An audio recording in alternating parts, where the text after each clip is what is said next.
ከፋኖ ደፈጣ ጥቃት ለማምለጥ በተሽከርካሪ ተሳፍረው ሲሸሹ በነበሩ የአገዛዙ ወታደሮችና የዞን እንዲሁም የወረዳ ሚሊሻ አስተባባሪዎች ላይ ከባድ የተሽከርካሪ አደጋ መድረሱ ተሰምቷል።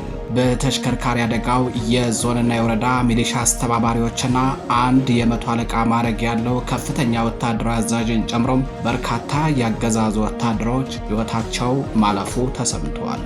ለዚህ ጸረ አማራ አገዛዝ ተላላኪ የሆኑ ባንዳዎችና ዙፋን ጠባቂ ወታደሮች በየዕለቱ ከሚፈጃቸው የፋኖ አፈሙዝ በተጨማሪ የበደሉት ሕዝብ እንባ ጎርፍ ሆኖ ጠራርጎ እያጠፋቸው ነው። መረጃውን በዝርዝር አጠናቅረን ይዘነዋል። ቴዎድሮስ እዝ በመተከል የማንቡክ ከተማ የሚሊሻ ጽሕፈት ቤት ኃላፊ ላይ እርምጃ ሲወስድ፣ በተመሳሳይ ምኒልክ እዝ ደግሞ የአልብኮ ወረዳም ብልጽግና አመራሮች ላይ ከባድ እርምጃ መውሰዱ ታውቋል።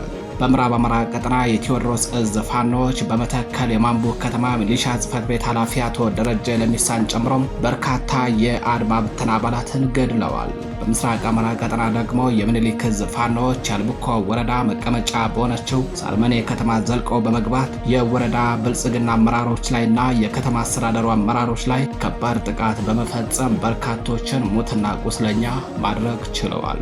መረጃውን በዝርዝር ታደምጡታላችሁ። በሌላኛው መረጃችን ከሹምሹሃ አየር ማረፊያ ወደ ገለሶ ሲንቀሳቀሱ በነበሩ ሁለት የአገዛዙ ክፍለ ጦሮች ላይ በተከፈተ ውጊያም ከ35 በላይ የመከላከያ ሰራዊት አባላት ተገደሉ።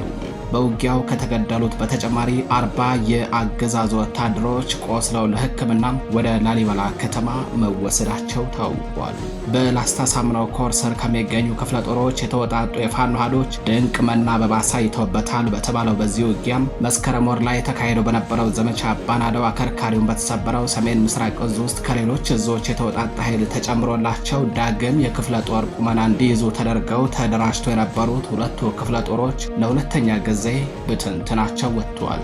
መረጃውን በዝርዝር ታደምጡታላችሁ። ሰላም ጤና ይስጥልኝ። የተከበራችሁ የመረብ ሚዲያ ቤተሰቦች እንደምን ዋላችሁ፣ እንደምን አመሻችሁ።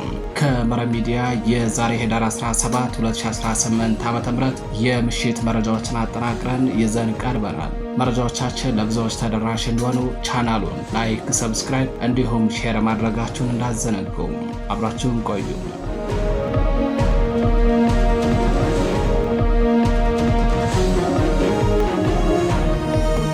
ቀዳሚ ወዳደረግነው መረጃችን አለፍን።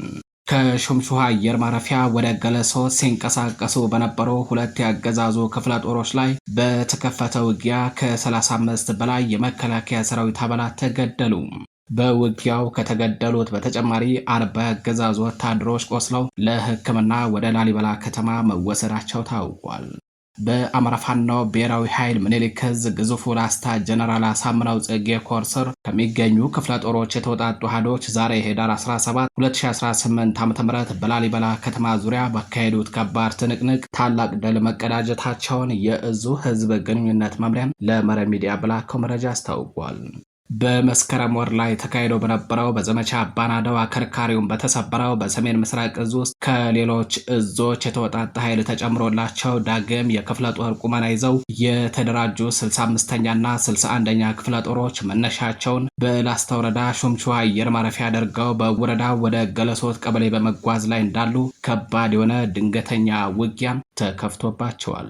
በላስታ ሳምነው ኮር ስር ከሚገኙት ክፍለ ጦሮች የተወጣጡ የፋኖ ኃይሎች ድንቅ መናበብ አሳይተውበታል በተባለው በዚህ ውጊያ ከ35 በላይ የብልጽግና መከላከያ ሰራዊት አባላት ሲገደሉ በቁጥር 40 የሚሆኑት ደግሞ ቆስለው ለሕክምና ወደ ላሊበላ ከተማ መወሰዳቸውን ምኒልክ እዝ በህዝብ ግንኙነት መምሪያው በኩል ለመረብ ሚዲያ በላከው መረጃ አስታውቋል። በዚህ ውጊያ በኮሮ ስር ከሸተ ክፍለ ጦር የተወጣጡ ጥቂት የፋኖ ሻለቃዎች ልዩ ስማቸው ተካይ መንደር፣ ማዶ፣ ራንባና እርፋ ተብሎ በሚጠሩ አካባቢዎች ላይ ማጥቃት ሲያደርጉም ከውባንታ ባተ ክፍለ ጦርና አዲስ እየተደራጀች ከምትገኘው ከራሳንችም ክፍለ ጦር እንዲሁም ከነብሮ ኮማንዶ ብርጌድ የተወጣጡ የፋኖ ኃይሎች ደግሞ ተጨማሪ የጥላት ኃይል እንዳይመጣና ቀድሞ የገባውም እንዳይወጣ ዙሪያ ገባውን በመዝጋት ልዩ መናበብ የታየበት አስደናቂ ተጋድሎ አድርገው ውለዋል። ዛሬ ህዳር 17 2018 ዓ.ም ከረፋድ 5 ሰዓት ጀምሮ ለተከታታይ 4 ሰዓታት በዘለቀው በዚህ ውጊያ እንደነገሩ የክፍለ ጦር ቁመና እንዲይዙ ተደርገው ዳግም ተደራጅተው የነበሩት ሁለቱ የጠላት ክፍለ ጦሮች ለሁለተኛ ጊዜ አከርካሪያቸው ተሰብሮ በትንትናቸው መውጣቱን ነው ጣቢያችን ከእዙ ለማረጋገጥ የቻለው። በውጊያው በፋኖ ተከቦ አይቀጡ ቅጣት ሲቀጣ ለነበረው ሁለት ክፍለ ጦር ሙሉ ሰራዊት የመውጫና የማምለጫ በር ለማስገኘት ሹምሹሃ አየር ማረፊያ አካባቢ አጥምዶት በነበረው ሞርተርና መድፍ የዘፈቀደ ድብደባ ሲፈጽም የዋለው ያገዛዙ ኃይል በእርፋና ተካይ መንደር ላይ በንጹሐን ወገኖች ላይ ከባድ ጉዳት አደርሷል። በተያያዘ ዜና በዚሁ በላስታ ሳሙና ኮርሰር የምትገኘው በክቡር ሰማዕቱ አርበኛ ማረጉ ተማረ ስም የተሰየመችው ክፍለ ጦር ባደረገችው ተጋድሎ ከ20 በላይ ያገዛዙ ወታደሮችን ስትገድል ከ35 በላይ የሚሆኑትን ደግሞ ማቁሰሏ ታውቋል። በአማራ ፋኖ ብሔራዊ ኃይል ምስራቅ አማራ ቀጠና ምኒልክ ዕዝ በግዙፉ ላስታ ጀነራል አሳምነው ጽጌ ኮርሰር የምትገኘው ማረጉ ተማረ ክፍለ ጦር ትላንት ዳር 16 2018 ዓ.ም ከንጋት ጀምሮም በይምርሃ ክርስቶስ ቀጠና ልዩ ስማቸው ዛዚያ ስላሴ ዳቢያና አሞራ ደብር በተባሉ አካባቢዎች ላይ ባደረጋቸው ተጋድሎ ታላቅ ድል መቀዳጀቷን እዙ ለመረብ ሚዲያ በላከው መረጃ አስታውቋል። በዚያ አውደ ውጊያም ከ20 በላይ ያገዛዙ ወታደሮች ሲገደሉ ከ30 በላይ የሚሆኑት ደግሞ ቆስለው ለሕክምና ወደ ላሊበላ መወሰዳቸው ታውቋል። የአገዛዙ ወታደሮች አንድ ዙ 23 እና 4 ዲሽቃ ታጥቀው ከላሊበላ ከተማ ወደ ይምርሃ ክርስቶስ ቀበሌም እየተጓዙ እንዳለ ነው ድንገተኛ ውጊያ ተከፍቶባቸው ከባድ የሆነም የሰብአዊና ቁሳዊ ውድመትን የተከናነቡትም። የተከበራችሁ የመረብ ሚዲያ ቤተሰቦች መረጃዎቻችን እንደቀጠሉ ናቸው። ወደ ሌላኛው መረጃችን አለፍን።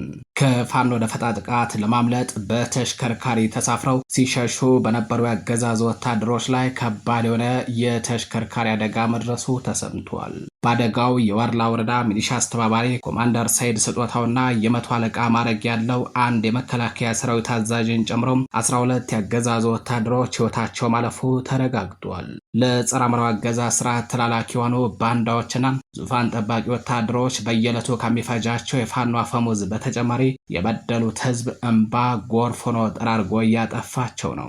የዋርላ ወረዳ ሚሊሻ አስተባባሪውን ጨምሮ የመከላከያ ሰራዊት አመራሮች በበርካታ ሰራዊት ታጅበው እየተጓዙ ባለበት በቀጠናው የሚገኘው ፋኖ ደፈጣ ጥቃት ሊፈጽምብን ይችላል በሚል ፍራቻ በፍጥነት ሲያሽከረክሩ ከባድ የተሽከርካሪ አደጋ እንደደረሰባቸው መረብ ሚዲያ ከአማራ ፋኖ ብሔራዊ ኃይል ምኒልክ ዕዝ ስር ከደጋው መብረቅ ክፍለ ጦር ህዝብ ግንኙነት መምሪያም ለማረጋገጥ ችሏል። በአደጋው የዋርላ ወረዳ ሚሊሻ አስተባባሪ ኮማንደር ሰይድ ስጦታውና እንዲሁም የዞን አመራሮች የመቶ አለቃ ማዕረግ ያለው አንድ የመከላከያ ሰራዊት አዛዥን ጨምሮ 12 የመከላከያ ሰራዊትና የሚሊሻ አባላት ህይወታቸው ሲያልፍ 8 ወታደሮች ደግሞ ክፉኛ መቁሰላቸው ታውቋል። በጸረ አማራው አገዛዝ ኃይሎች ላይ አደጋው የደረሰው የዋርላ ወረዳ መቀመጫ ከሆነችው ከኮን ከተማ በቅርብ ርቀት ልዩ ስሙ የዶጌት ሚካኤል በተባለ ቦታ ላይ መሆኑን መረብ ሚዲያ ከደጋው መብረቅ ክፍለ ጦር ለማረጋገጥ ችሏል። የአደጋው መንስኤ በቀጠናው የሚገኘው በቅርቡ በኮር ደረጃ የተዋቀረው በምኒልክ ዕዝ ስር የደጋው መብረቅ ፋኖ የደፈጣ ጥቃት ይፈጽምብናል በሚል ፍራቻ በፍጥነት ሲያሽከረክሩ መሆኑ የታወቀ ሲሆን የአገዛዙ ኃይሎች በየዕለቱ ከሚፈጃቸው የፋኖ አፈሙዝ በተጨማሪ የበደሉት ህዝብ እንባም ጎርፍ ሆኖ ጠራርጎ እያጠፋቸው ነው ሲሉ መረብ ሚዲያ ያነጋገራቸው የአካባቢው ነዋሪዎች ገልጸዋል። የተከበራችሁ አድማጭ ተመልካቾቻችን ወደ ሌላኛው መረጃችን አለፍን። ቴዎድሮስ ዕዝ በመተከል የማንቦ ከተማ ሚሊሻ ጽሕፈት ቤት ኃላፊ ላይ እርምጃ ሲወስድ፣ በተመሳሳይ ምኒልክ ዕዝ ደግሞ የአልቡኮ ወረዳ ብልጽግና አመራሮች ላይ ከባድ እርምጃ መውሰዱ ታውቋል። በምዕራብ አማራ ቀጠና የቴዎድሮስ ዕዝ ፋኖዎች በመተከል የማንቦ ከተማ ሚሊሻ ጽሕፈት ቤት ኃላፊ አቶ ደረጀ ለሚሳን ጨምሮ በርካታ የአድማ ብተና አባላትን ገድለዋል። በምስራቅ አማራ ቀጠና ደግሞ የምኒልክ ዕዝ ፋኖዎች አልቡኮ ወረዳ መቀመጫ የሆነችው ሳልመኔ ከተማ ዘልቀው በመግባት የወረዳውና የከተማ አስተዳደሩ ብልጽግና አመራሮች ላይ በፈጸሙት ጥቃት በርካቶችን ሞትና ቁስለኛ ማድረግ ችለዋል። በአማራ ፋኖ ብሔራዊ ኃይል ቴዎድሮስ ዕዝ 105ኛ ኮር 66ኛ ክፍለ ጦር 3ኛ ሻለቃ በሰሩት ኦፕሬሽን በመተከል ፓዊ ወረዳ መንደር 34 ቀበሌ ላይ የአብይ ወንበር አስጠባቂ ወታደሮችን ሙትና ቁስለኛ አድርገዋል። በተመሳሳይ በወርቅ ሜዳ ፓዌ ከተማ በባጃጅ ሲንቀሳቀሱ የነበሩ 3 የአድማ ብተና አባላትም በቁጥጥር ስር ውለዋል። በተያያዘ ዜና የቴዎድሮስ ዕዝ 105ኛ ኮር 66ኛ ክፍለ ጦር 5ኛ ሻለቃ አባላት በመተከል ዳንጉር ወረዳ ማንቡክ ከተማ ሰርጎ በመግባት የማንቡክ ከተማ ሚሊሻ ጽሕፈት ቤት ኃላፊ አቶ ደረጀ ለሚሳን ጨምሮ